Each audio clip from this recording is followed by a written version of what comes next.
Assalamualaikum warahmatullahi wabarakatuh, rekan trader Indonesia dimanapun berada. Jumpa lagi bersama saya Moritz pada edisi analisa mingguan kita pada hari ini. Rekan trader semuanya, kita akan memasuki minggu terakhir ya, dan mengawali minggu pertama bulan Agustus. Pada minggu depan ini banyak sekali peristiwa-peristiwa yang akan terjadi secara fundamental di pasar finance, pasar trading atau pasar forex dan lain-lainnya. Salah satu peristiwa yang paling terbesar adalah non-farm payroll yang akan terjadi pada hari Jumat nanti ya. Oleh karena itu rekan trader, sebelum kita mengulas tentang non-farm payroll, pergerakan pasar ke depan, mari kita melihat dulu apa yang sedang terjadi pada pasar minggu ini. Rekan trader semuanya, seperti biasa untuk minggu yang sangat luar biasa ini kita akan mulai dengan kita akan melihat kalender ekonomi yang terjadi pada minggu kemarin ya rekan trader. Rekan trader bisa lihat dengan jelas ini bahwa peristiwa ekonomi yang terjadi minggu kemarin ya sudah sangat jelas. Salah satu yang paling terbesar adalah pertemuan FOMC yang diadakan ya. Tapi sebelumnya mulai dari hari Senin ada PMI baik itu Eropa, dalam hal ini Jerman, Inggris, dan Amerika. Disambung lagi hari Selasa kepercayaan konsumen. Disambung lagi hari Rabu. Untuk harus diketahui oleh rekan trader semuanya bahwa seperti yang telah saya bilang minggu kemarin, bahwa minggu kemarin ini adalah minggunya dolar Amerika, angkel saham dolar. Kita lihat minggu kemarin hari Rabu berita yang sangat luar biasa dan diawali pada hari Jumat, hari Kamis dini hari pernyataan FOMC yang dikeluarkan oleh Gubernur Sentral Bank Amerika Jerome Powell ya. Pada satu dini hari Kamis ya. Dan dilanjutkan pada hari Kamis juga rekan trader. Rekan trader bisa lihat pada hari Kamis berita-berita yang sangat luar biasa ada PDB, pemesanan barang tahan lama, klaim pengangguran ya, dan penjualan rumah tertunda. Ini benar-benar membuat pergerakan pasar yang sangat luar biasa. Dan ditutup hari Jumat, indeks harga belanja personal, PDB Jerman, IHK Jerman, semuanya lengkap. Oleh karena itu, kita coba lihat bagaimanakah pola pergerakan yang terjadi pada platform rekan trader semuanya. Untuk platform minggu kemarin, rekan trader bisa lihat dengan jelas bahwa di sini telah saya jelaskan dengan jelas bahwa kalau rekan trader lihat bagaimana untuk indeks dolar Amerika. Ya, kita tahu semuanya rekan trader bahwa untuk indeks dolar Amerika minggu kemarin ya pergerakan yang terjadi di mana Jerome Powell mengemukakan atau menyatakan mengeluarkan statement pada tanggal 26 Juli kemarin waktu Amerika atau tanggal 27 dini hari ya. Kebijakan moneter Bank Sentral Asia yang lebih restriktif ya. Seperti biasa membelokkan jawaban langsung apakah akan ada tambahan kenaikan tingkat suku bunga apa tidak. Yang menjadi kenyataan bahwa kenaikan tingkat bunga yang terjadi sebesar 25 BP ya telah terjadi, akan tetapi imbas dari kenaikan tingkat suku bunga itu rekan trader kita bisa lihat bahwa akibat dari indeks kenaikan tingkat suku bunga dolar Amerika sempat jatuh ya sampai di posisi terendah 100. Setelah itu ditunjang dengan berita-berita ekonomi lainnya, dia kembali lagi bisa naik sampai ke 101. Minggu kemarin saya udah bilang bahwa kemungkinan dolar Amerika ini akan naik, dan memang kenyataan ke dolar Amerika ini akan naik rekan trader. Dan dia naik sampai di 101.629 walaupun pada minggu kemarin ya banyak sekali terjadi berita-berita sehingga membuat ya pergerakan yang sangat signifikan terhadap dolar Amerika, dan sekarang dolar menuju ke tingkat yang lebih tinggi lagi. Bagaimanakah dengan Euro USD? Untuk Euro USD kita bisa lihat juga bahwa pada prinsipnya Euro USD ini dia dalam hal gini rekan trader, dia bukan hawkish dan dia bukan dovish karena kenaikan tingkat suku bunga juga dinaikkan oleh Bank Sentral Eropa sebesar 4,25%. Oleh karena itu kita bisa lihat di sini bahwa pergerakan yang terjadi pada Euro USD seperti yang telah saya prediksikan pada minggu kemarin akan terjadi pelemahan rekan trader. Saya memprediksikan dia akan melemah sampai di 1.09108. Nah, tapi rupanya dia turun itu terlemah itu cuman sampai di seputaran 1.09643. Setelah itu dia sedikit naik ya. Ditutup di seputaran 1.10251. Sedangkan untuk pound sterling rekan trader, kita bisa lihat di sini bahwa pound sterling pada prinsipnya pound sterling ini dia menunggu rapat dari Bank Sentral Inggris rekan trader. Ya. Kita bisa lihat pada awal hari Senin menunjukkan penurunan yang sangat signifikan akibat aktivitas bisnis Inggris ya.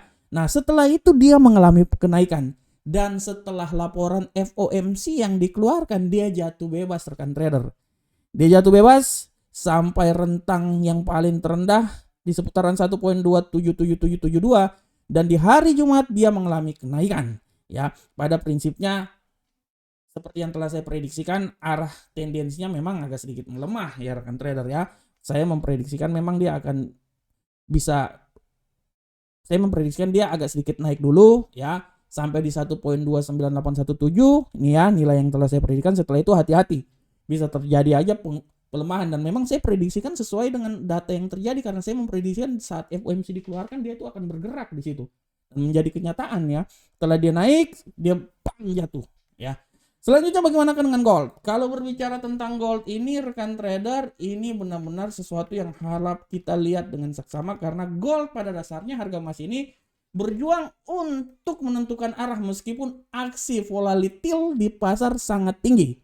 Kita lihat hari Senin dia turun, setelah itu dia sempat naik Selasa Rabu dia sempat naik menembus 1978, malahan hari Kamis dini hari dia tuh sempat ke 1981. Akan tetapi kalender ekonomi di mana berita yang sangat memberikan dampak yang signifikan terhadap dolar Amerika, dia jatuh bebas rekan trader dan kembali lagi ke 1942 walaupun di hari Jumat dia mengadakan pembalikan dan dia naik ditutup di seputaran 1959. Sedangkan untuk USD yen Jepang kita bisa lihat rekan trader bahwa USD yen Jepang pada prinsipnya USD yen Jepang ini dia ada data kejutan dari Bank of Jepang ya. Kita bisa lihat di sini bahwa hasil rapat regulator membenarkan informasi bahwa Bank Sentral Jepang mempertahankan suku bunga pada level yang ultra rendah sebesar minus 0,1%. Dan kita bisa lihat kali lagi bagaimana pelemahan yang terjadi setelah itu penguatan. Dan memang sesuai dengan prediksi yang saya bilang bahwa di awal minggu dia akan mencoba melemah tapi hati-hati di saat non-farm payroll. Saya memprediksikan dia melemah sampai di level 138.829 dia tembus. Walaupun memang agak sedikit menembus lagi sih, tapi sesuai dengan prediksi saya, dia mengalami penembusan dan setelah itu dia beranjak naik lagi dan saya memprediksikan kalaupun dia naik dia akan mencoba sampai di 141.351, tepat sesuai dengan prediksi yang saya lakukan. Bagaimanakah untuk minggu depan? Nah, ini dia. Untuk minggu depan rekan trader semuanya, pada prinsipnya untuk minggu depan yang harap diperhatikan secara fundamental oleh rekan trader semuanya adalah hati-hati untuk hari Senin. Pada prinsipnya cuman ada nilai inflasi dari Eropa, harap diperhatikan oleh rekan trader semuanya. Dilanjutkan oleh hari Selasa, data yang sangat luar biasa, ada keputusan inflasi dari Australia, ada dari Eropa dalam hal ini Jerman, ada pound sterling, indeks PMI, indeks manajer pembelian Amerika, dan lowongan pekerjaan JOLTS. Ini nih harap diperhatikan. Ini bisa-bisa aja kemarin ini bisa membuat dolar terbang tinggi lagi. Untuk hari Rabu, harap diperhatikan ada perubahan tenaga kerja non pertanian karena dia akan menjelang non-farm payroll. Jadi akan ada data yang dikeluarkan hari Rabu ya. Ini harap diperhatikan. Ini bisa juga membuat dolar ini naik ini. Dan hari Kamis klaim pengangguran, ini harap diperhatikan. Hari Kamis minggu ini benar-benar juga adalah minggu dolar. Apabila memang data dia naik, artinya kemungkinan besar sesuai dengan harapan hawkish membuat dolar Amerika naik ya. Dan kita bisa lihat dan akan ditutup pada hari Jumat di saat non-farm payroll dan tingkat pengangguran akan dikeluarkan ya. Nah, bagaimana secara teknikal? saya bisa memprediksikan khusus untuk dolar Amerika, indeks dolar Amerika, saya bisa bilang bahwa kemungkinan untuk terjadi kenaikan masih bisa saja terjadi rekan trader. Masih bisa saja terjadi dengan esensi bahwa kenaikan paling tertinggi itu bisa saja sampai di level yang paling tertinggi itu di seputaran 102.389. Akan tetapi sekali lagi saya bilang buat rekan trader untuk melihat peluang terjadi pelemahan rekan trader ya. Kalau saya bisa bilang bahwa peluang terjadi pelemahan menurut analisa saya, dia ini, sabar rekan trader, saya lihat dulu. Kalau analisa saya, peluang terjadi pelemahan, saya bisa bilang bahwa pelemahan ini bisa saja terjadi sampai di level seputaran sini ya, 100.675. Oleh karena itu saya berasumsi untuk minggu depan rekan trader, kemungkinannya dia akan ya, dia akan coba di sini kenaikannya ya, bergerak antara 100.675 sampai 102.389. Walaupun sekali lagi saya bilang buat rekan trader, tidak tertutup kemungkinan dia juga bisa naik sampai di level tertingginya di sekitaran sini ya, 103.044. Tapi juga tidak tertutup kemungkinan pasangan ini dia bisa turun sampai level yang paling terendah itu juga di seputaran sini rekan trader.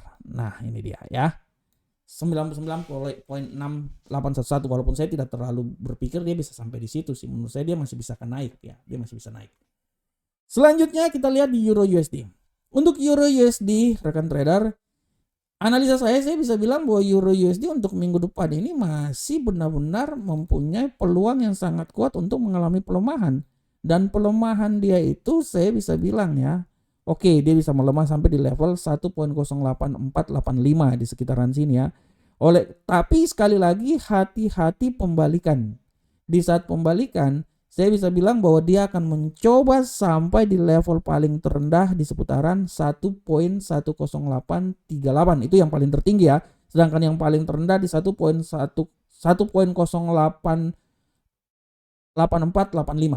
Nah, di sini ya kita lihat. Wah, saya kasih ini dulu. Nah, di sini rekan trader ya. Nah, 8485. Oke. Nah, oleh karena itu saya bisa berasumsi bahwa hati-hati arah pergerakan dari USD dolar Amerika ya, Euro USD dolar Amerika, Euro USD, oke, Euro USD. Nah, dia bisa bergerak antara 1.08455 sampai 1.10838. Sedangkan untuk pound sterling rekan trader, pound sterling saya masih bisa berasumsi bahwa dia ini pound sterling untuk minggu depan itu menurut saya ya, dia itu punya peluang sangat kuat untuk mengalami pelemahan rekan trader kalau analisa saya. Tapi saya bisa bilang bahwa pelemahan dia itu akan mencoba sampai di level paling terendah di sini ya, 1.26844. Saya bisa bilang situ. Tapi sekali lagi saya bilang hati-hati, karena kenapa? Dia akan mencoba juga mengalami kenaikan rekan trader. Oleh karena itu saya bisa bilang bahwa dia ini pergerakannya di antara sini rekan trader. Nah ini sampai sini. Kalau saya bilang sih antara 1.26844 sampai 1.29377. Mungkin awal-awal minggu dia akan naik dulu rekan trader, setelah itu dia akan turun. Tapi secara garis besar dia bergerak di antara 1.26844 sampai 1.29377. Sedangkan untuk gold, nah ini gold ini sebenarnya ini paling sulit nih sebenarnya. Kalau saya bilang ya rekan trader, gold ini menurut analisa saya, gold ini masih punya kemampuan untuk agak sedikit naik, tapi hati-hati terjadi pelemahan rekan trader. Kalaupun dia naik, saya tidak mau bilang dia sampai ke 2009 terlalu jauh, tapi 1991 level sini dia masih bisa. Ya, masih bisa kendali. Tapi sekali lagi hati-hati kalau terjadi pelemahan. Di saat pelemahan saya bisa bilang dia akan bergerak sampai 1925. Oleh karena itu range-nya untuk minggu depan ya menurut saya antara 1991 ya. Nah, sini sampai di level yang paling terendah di 1925. Itu menurut analisa saya. Jadi dia untuk sementara ini kita harus lihat bahwa emas memang pergerakannya ya antara naik dan turun, jadi benar-benar pergerakannya ya lebih banyak sideways sebenarnya. walaupun tendensi pelemahan menurut saya masih bisa ada ya, tapi untuk awal-awal ini saya pikir dia akan naik dulu ya.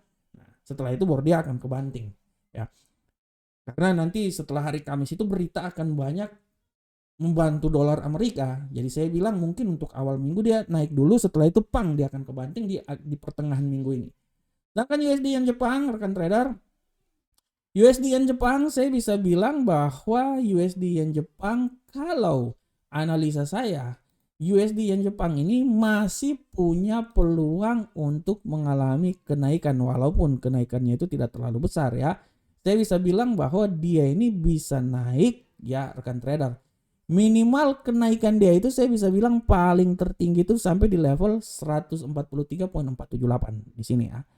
Dan hati-hati kalau terjadi pelemahan menurut saya, pelemahan dia yang paling signifikan itu sampai di posisi ini rekan trader 139. Oleh karena itu saya untuk USD Yen Jepang, saya berasumsi bahwa dia ini akan mencoba di antara sini rekan trader. Nah, ini ya, sampai di titik yang paling terendah di sini.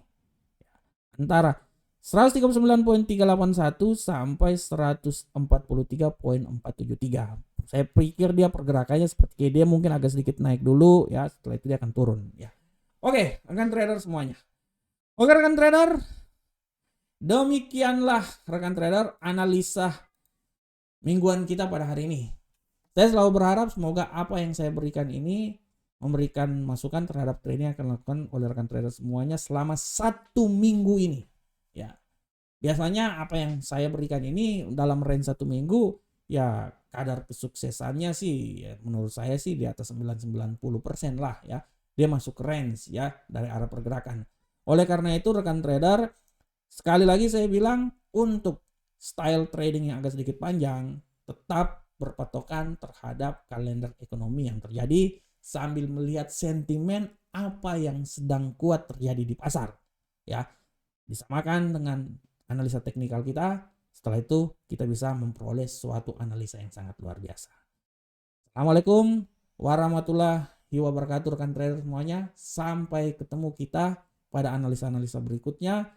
Selamat memasuki minggu yang sangat luar biasa ini. Semoga kita semuanya sukses dalam genggaman Tuhan yang Maha Kuasa. Salam Profit Indonesia.